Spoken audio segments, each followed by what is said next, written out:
우리는 지난 시간 예수님께서 거친 바다를 꾸짖고 빈 들의 굶주림을 채우심으로써 혼돈에 빠진 창조 세계를 다스리시는 창조주의 권능을 보여주셨음을 살펴보았습니다. 그의 기적은 우주적인 차원의 선포였습니다. 이제 예수님의 시선은 우주적인 자연에서 고통받는 한 인간의 가장 깊은 아픔 속으로 옮겨옵니다. 질병의 문제입니다. 예수님의 기적 사역 중에서 가장 많은 비중을 차지하는 것이 바로 이 치유 기적입니다. 이는 결코 우연이 아닙니다. 질병은 타락한 세상의 고통과 슬픔이 가장 직접적으로 인간의 몸에 새겨지는 현장이기 때문입니다. 예수님 당시의 세계에서 질병은 오늘날 우리가 생각하는 것보다 훨씬 더 파괴적이었습니다. 의학이 발달하지 않았던 시대에 질병은 곧 죽음의 그림자였으며 가난과 절망으로 이어지는 직접적인 통로였습니다. 그러나 고통은 단지 육체적인 것에 머무르지 않았습니다. 당시의 많은 사람들은 질병을 하나님의 저주나 개인 혹은 조상의 죄에 대한 직접적인 형벌로 여겼습니다.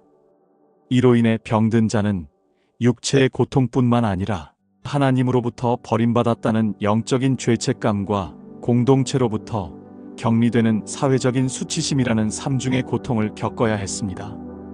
따라서 예수님의 치유 기적은 단순히 병을 고치는 의료 행위를 넘어 한 인간의 영혼과 육체 그리고 사회적 관계 전체를 회복시키는 전인적인 구원 행위였습니다. 신학자 위르겐 몰트만은 그의 저서 희망의 신학에서 예수님의 치유 기적은 단지 과거의 건강을 되찾아주는 것을 넘어 모든 질병과 죽음이 사라질 하나님 나라의 미래를 현재 속으로 가져오는 종말론적인 사건이라고 설명합니다. 예수님께서 병자를 고치실 때마다 그곳에서는 새 창조의 현실이 아주 작지만 분명하게 시작되고 있었던 것입니다. 이러한 전인적인 구원의 모습이 가장 극적으로 드러나는 사건 중 하나가 마가복음 1장에 기록된 나병 환자를 고치신 기적입니다. 나병은 당시 사람들이 가장 두려워하던 질병이었습니다. 그것은 단순한 피부병이 아니었습니다. 나병은 사람의 몸을 서서히 썩어 들어가게 하는 끔찍한 질병이었을 뿐만 아니라 율법에 따라 부정한 것으로 간주되어 공동체로부터의 완전한 추방을 의미하는 살아있는 죽음이었습니다. 라위기 13장에 따르면 나병 환자는 옷을 찢고 머리를 풀며 부정하다라고 외쳐 사람들이 자신에게 접근하지 못하도록 해야 했습니다. 그는 가족과 친구, 성전 예배로부터 완전히 단절된 채 성 밖에서 고독한 죽음을 기다려야 하는 존재였습니다. 바로 그런 나병 환자 한 사람이 이 모든 사회적, 종교적 금기를 깨고 예수님께 나아옵니다. 그는 예수님 앞에 무릎을 꿇고 간구합니다. 이 장면 자체가 이미 엄청난 용기와 믿음의 행위입니다. 그리고 그의 기도는 놀랍도록 겸손하고 깊은 신뢰를 담고 있습니다. 원하시면 저를 깨끗하게 하실 수 있나이다. 그는 예수님의 능력에 대해서는 한치의 의심도 없었습니다.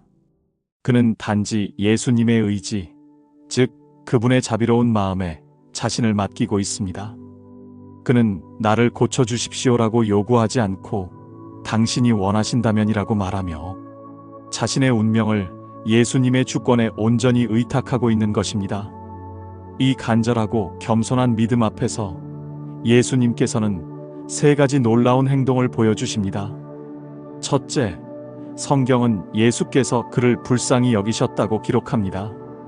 여기서 불쌍히 여기다로 번역된 헬라어 스플랑크니조마이는 창자가 끊어지는 듯한 아픔을 의미하는 예수님의 신적인 연민을 표현하는 가장 강렬한 단어입니다. 예수님께서는 그의 육체적 질병뿐만 아니라 그가 겪어온 모든 사회적 멸시와 영적인 고독을 자신의 아픔으로 느끼셨던 것입니다. 둘째, 예수님께서는 손을 내밀어 그에게 대시며 말씀하십니다.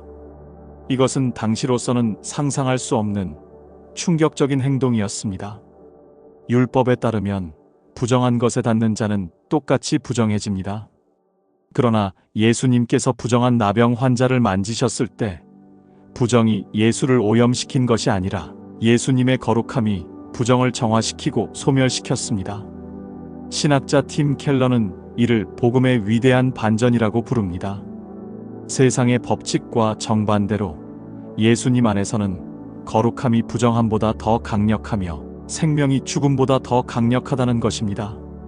예수님의 이 접촉은 단지 병을 고치기 위한 수단이 아니었습니다. 그것은 오랜 시간 인간적인 접촉에 굶주렸을 한 영혼을 인격적으로 끌어안으시는 따뜻하고도 혁명적인 사랑의 표현이었습니다. 셋째, 예수님께서는 그의 믿음에 권위 있는 말씀으로 응답하십니다. 내가 원하노니 깨끗함을 받으라. 그러자 곧 나병이 그 사람에게서 떠나가고 깨끗하게 되었습니다. 예수님의 치유는 점진적이거나 불완전하지 않았습니다. 그것은 즉각적이고 완전한 회복, 즉 새 창조의 능력이었습니다. 예수님께서 부정한 나병 환자를 만지심으로 그의 육체와 사회적 관계를 회복시키셨다면 이제 이어지는 중풍병자 치유 사건에서 예수님은 질병의 더 깊은 근원을 향해 나아가십니다. 마가복음 2장에 기록된 이 이야기는 4명의 친구들이 지붕을 뚫고 중풍병에 걸린 친구를 예수님께 데려오는 극적인 장면으로 시작됩니다. 인산인해를 이룬 군중 때문에 도저히 예수님께 접근할 수 없게 되자 그들은 포기하지 않고 지붕으로 올라가 기와를 벗겨내고 구멍을 뚫어 친구를 침상째 달아내렸습니다. 이 파격적이고 무례해 보일 수 있는 행동은 친구를 어떻게든 고치고야 말겠다는 그들의 절박하고도 창의적인 믿음의 표현이었습니다.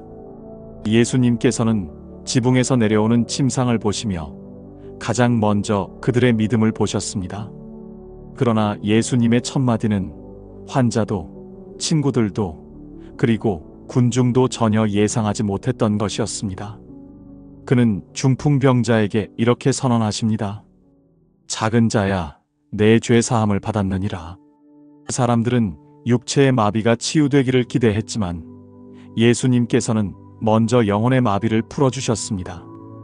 이 선언을 통해 예수님께서는 인간의 가장 근본적인 문제가 육체의 질병이 아니라 하나님과의 관계를 단절시키는 죄의 문제임을 분명히 하셨습니다.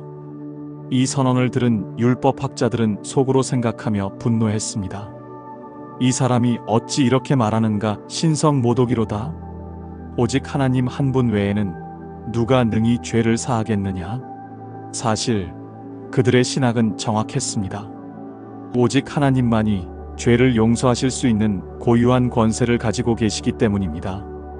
그들은 올바른 신학적 질문을 던졌지만 그 질문이 가리키는 답, 즉 지금 그들 눈앞에 계신 이분이 바로 그 하나님이라는 사실은 깨닫지 못했던 것입니다. 그들의 생각을 아신 예수님께서는 그들에게 직접 도전하십니다. 어찌하여 이것을 마음에 생각하느냐? 중풍병자에게 내 죄 사함을 받았느니라 하는 말과 일어나 내 상을 가지고 걸어가라 하는 말 중에서 어느 것이 쉽겠느냐? 죄를 사한다는 말은 눈에 보이지 않기 때문에 누구나 쉽게 할 수 있는 말처럼 들립니다. 그러나 병을 고치는 것은 그 자리에서 즉시 증명되어야 하는 가시적인 능력의 문제입니다. 예수님께서는 이제 자신이 눈에 보이지 않는 죄를 용서할 권세가 있다는 사실을 눈에 보이는 기적을 통해 증명하시겠다고 선포하십니다. 그러나 인자가 땅에서 죄를 사하는 권세가 있는 줄을 너희로 알게 하려 하노라. 그리고 그는 중풍병자에게 명령하십니다. 내가 네게 이르노니 일어나 내 상을 가지고 집으로 가라. 그 사람이 곧 일어나 상을 가지고 모든 사람 앞에서 나아가자 사람들이 다 놀라 하나님께 영광을 돌렸습니다. 예수님께서는 이 기적을 통해 당신의 치유가 단지 병을 고치는 것을 넘어 죄를 용서하고 하나님과의 관계를 회복시키는 더 깊은 차원의 구원 사역임을 명백히 보여주셨습니다. N.T. 라이트는 이 사건이 바로 예수님께서 자신이 이스라엘의 하나님, 야훼께서 하시는 일을 이 땅에서 행하고 계심을 보여주는 결정적인 순간이라고 해석합니다. 결론적으로 나병 환자와 중풍병자 치유 기적을 통해 우리는 예수님의 치유 사역이 가진 이중적인 차원을 보게 됩니다. 그것은 죄와 질병으로 인해 공동체로부터 추방되고 단절되었던 사람을 다시 이웃에게로 돌려보내는 사회적 회복인 동시에 죄의 문제를 해결함으로써 하나님과의 깨어진 관계를 회복시키는 영적인 구원이었습니다. 예수님의 치유는 언제나 전인적인 회복을 향해 있었습니다. 예수님의 치유 사역은 단순히 육체의 질병을 고치는 것을 넘어 한 인간을 올가매는 사회적 편견과 영적인 죄의 문제를 동시에 해결하시는 전인적인 구원 행위였습니다.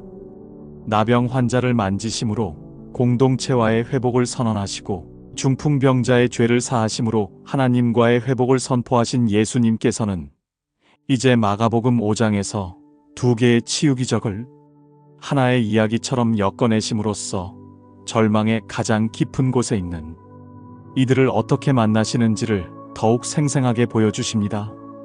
그 이야기는 해당 지역의 존경받는 지도자, 회당장 야이로가 예수님 발 아래 엎드리는 장면으로 시작됩니다. 그는 사회적 체면을 모두 내려놓고 다급하게 간청합니다. 내 어린 딸이 죽게 되었사오니 오셔서 그 위에 손을 얹으사 그로 구원을 받아 살게 하소서. 그의 딸은 지금 죽음의 문턱에 서 있습니다. 이처럼 공개적이고 절박한 요청에 예수님께서는 즉시 그와 함께 그의 집으로 향하십니다. 그런데 바로 그 긴급한 발걸음이 수많은 무리 속에서 예상치 못한 사건으로 인해 잠시 멈추게 됩니다. 예수님의 뒤에는 또 다른 한 사람, 12년 동안 혈루증으로 고통받아온 이름 없는 여인이 있었습니다. 야이로의 문제가 갑작스럽고 급박한 위기였다면 이 여인의 고통은 길고 만성적인 절망이었습니다. 12년이라는 시간은 그녀에게서 모든 것을 앗아갔습니다. 많은 의사에게 괴로움을 받았고 가진 것을 다 허비했으며 병은 더 중해졌습니다. 레위기 율법에 따르면 혈루증은 그녀를 지속적으로 부정한 상태로 만들었습니다. 그녀는 다른 사람을 만질 수도 없었고 성전 예배에 참여할 수도 없었습니다. 그녀는 야이로와는 정반대로 이름도 없고 재산도 없으며 공동체로부터 완전히 격리된 사회적 시체와도 같은 존재였습니다. 바로 그 여인이 마지막 희망을 붙잡고 예수님께 나아옵니다. 그녀는 감히 예수님 앞에 나서지 못하고 무리 뒤에 섞여 몰래 그의 옷자락에 손을 댑니다. 그녀의 마음속에는 단 하나의 믿음이 있었습니다. 내가 그의 옷에만 손을 대어도 구원을 받으리라. 이것은 미신적인 믿음이 아니라 예수라는 존재 전체에서 흘러나오는 거룩한 능력에 대한 전적인 신뢰였습니다. 그녀가 손을 대는 순간 기적이 일어났습니다. 그녀의 혈액 근원이 곧 마르면서 병이 나은 것을 몸으로 깨닫게 됩니다. 그러나 이야기는 여기서 끝나지 않습니다. 예수님께서는 자신의 능력이 나간 것을 아시고 가던 길을 멈추고 돌아서서 물으십니다. 누가 내 옷에 손을 대었느냐? 제자들은 수많은 사람이 밀치고 있는 상황에서 어리석은 질문이라고 반문하지만 예수님께서는 그 여인을 찾으실 때까지 멈추지 않으십니다. 신학자 윌리엄 레이는 그의 주석에서 예수님께서는 그녀가 단지 익명의 치유에 만족하여 군중 속으로 사라지는 것을 원치 않으셨다고 설명합니다.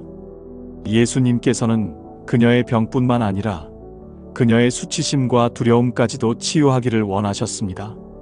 마침내 여인이 두려워 떨며 나아와 모든 사실을 고백했을 때 예수님께서는 그녀를 책망하지 않으셨습니다.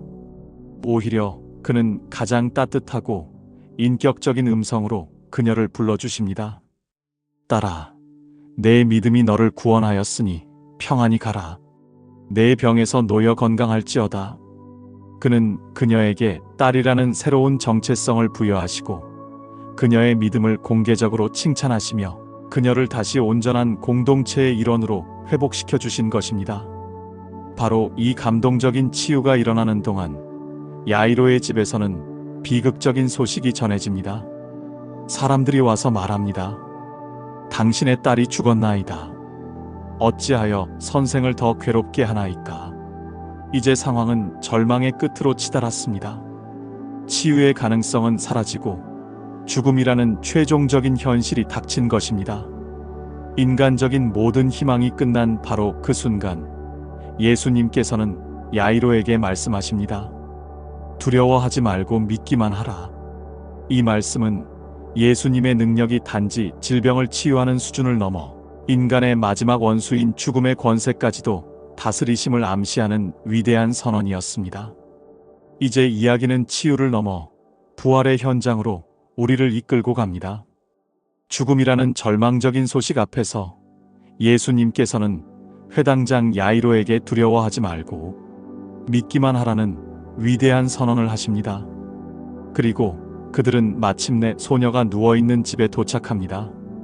집 안은 이미 통곡과 슬픔으로 가득 차 있었습니다. 피리를 불며 곡을 하는 전문적인 곡군들과 사람들이 시끄럽게 떠들며 죽음을 애도하고 있었습니다. 이는 당시의 장례 문화로서 죽음의 현실을 인정하고 슬픔을 극대화하는 공적인 의식이었습니다. 그러나 예수님께서는 이 절망의 의식을 정면으로 중단시키십니다. 그는 그들에게 들어가 말씀하십니다. 너희가 어찌하여 떠들며 우느냐? 이 아이가 죽은 것이 아니라 잔다. 이 말씀은 의학적인 진단이 아니었습니다. 그것은 죽음을 바라보는 새로운 관점, 즉 하나님 나라의 관점을 선포하는 신학적인 선언이었습니다. 세상의 관점에서 죽음은 돌이킬 수 없는 끝이지만 생명의 주인이신 예수님의 관점에서 죽음은 잠시 잠든 것에 불과하며 언제든지 깨울 수 있는 상태라는 것입니다. 그러나 사람들은 그의 말을 이해하지 못하고 오히려 그를 비웃었습니다. 세상의 지혜와 경험은 죽음을 이기는 생명의 능력 앞에서 조롱과 불신으로 반응할 뿐이었습니다. 예수님께서는 그 비웃는 무리들을 모두 내보내십니다. 기적은 구경꾼들을 위한 쇼가 아니기 때문입니다. 그는 아이의 부모와 자신의 가장 가까운 세 제자만을 데리고 아이가 있는 방으로 들어가십니다. 이것은 하나님의 놀라운 계시가 종종 세상의 소란함이 아닌 믿음과 신뢰의 조용한 공간 속에서 일어남을 보여줍니다. 방 안에서 예수님께서는 거창한 의식을 행하지 않으십니다. 그는 단지 죽은 아이의 손을 잡고 다정한 일상의 언어, 당시 그들이 사용하던 아람어로 말씀하십니다. 달리다굼. 마가복음의 저자가 이 아람어 원어를 그대로 기록한 것은 이 사건의 목격자였던 베드로의 생생한 증언이 담겨 있기 때문일 것입니다. 달리다굼은 소녀야, 내가 네게 말하노니 일어나라는 지극히 인격적이고 부드러운 명령입니다. 마치 아버지가 아침에 사랑하는 딸을 깨우는 듯한 이 음성에는 죽음의 권세를 깨뜨리시는 창조주의 권능이 담겨 있었습니다. 그러자 소녀는 곧 일어나서 걸었습니다. 죽음의 정적은 생명의 활기로 바뀌었고 절망의 통곡은 놀라움의 침묵으로 변했습니다. 그리고 이 놀라운 기적의 정점에서 예수님께서는 지극히 평범하고 실제적인 명령을 내리십니다. 이에 소녀에게 먹을 것을 주라. 이 작은 디테일은 예수님의 성품을 가장 잘 보여주는 부분 중 하나입니다. 방금 죽음을 정복하는 우주적인 기적을 행하신 분이 이제는 한 소녀의 배고픔이라는 가장 기본적인 필요에 관심을 기울이고 계십니다. 신학자 필립 얀시는 그의 책 예수, 내가 모르는 분에서 예수님의 기적은 결코 변덕스러운 능력 과시가 아니었다. 그것은 언제나 인간의 구체적인 필요에 대한 깊은 연민에서 비롯된 지극히 인격적인 반응이었다고 말합니다. 예수님의 구원은 우리의 영혼뿐만 아니라 우리의 배고픈 육신까지도 돌보시는 전인적인 구원인 것입니다. 결론적으로 우리는 이번 시간 예수님의 치유 기적들을 통해 그가 어떻게 질병과 죄 그리고 죽음의 권세에 정면으로 맞서 싸우셨는지를 목격했습니다. 그는 부정한 나병 환자를 만지심으로 사회적 장벽을 허무셨고 중풍병자의 죄를 사하심으로 하나님과의 영적인 장벽을 허무셨습니다. 그리고 12년 동안 혈루증으로 고통받던 여인을 딸이라 불러주시며 그녀의 존엄성을 회복시키셨고 마침내 죽은 소녀의 손을 잡고 일으키심으로써 죽음이라는 마지막 장벽마저 무너뜨릴 수 있는 분이심을 보여주셨습니다. 예수님의 모든 치유 기적은 하나님 나라가 바로 회복과 생명의 나라임을 보여주는 살아있는 비유였습니다. 생명의 주인이신 하나님 아버지, 오늘 저희는 죄와 질병 그리고 죽음의 권세 아래 신음하는 저희의 연약함을 주님 앞에 내려놓습니다. 사회로부터, 이웃으로부터, 심지어 저희 자신으로부터도 소외되어 고통받았던 나병, 환자와 혈루증 앓는 여인의 아픔이 바로 저희의 아픔이었음을 고백합니다. 주님, 저희에게 야이로와 내 친구들과 같은 믿음을 주옵소서. 모든 희망이 사라진 절망의 순간에도 두려워하지 말고 믿기만 하라는 주님의 음성을 신뢰하게 하여 주옵소서. 저희를 부정하게 만드는 세상의 모든 것들 속에서 오히려 저희를 만지시고 내가 원하노니 깨끗함을 받으라 말씀하시는 주님의 거룩한 능력을 의지합니다. 육체의 질병뿐만 아니라 저희 영혼을 마비시키는 죄의 문제까지도 해결하실 수 있는 유일한 구원자이심을 믿습니다. 달리다굼 말씀으로 죽은 소녀를 일으키셨듯이 죽음과 같은 저희의 삶 속에도 찾아오셔서 새로운 생명을 허락하여 주옵소서.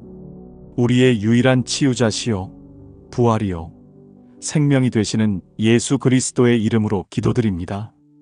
아멘. 이 영상이 도움이 되셨다면 구독과 좋아요 부탁드립니다.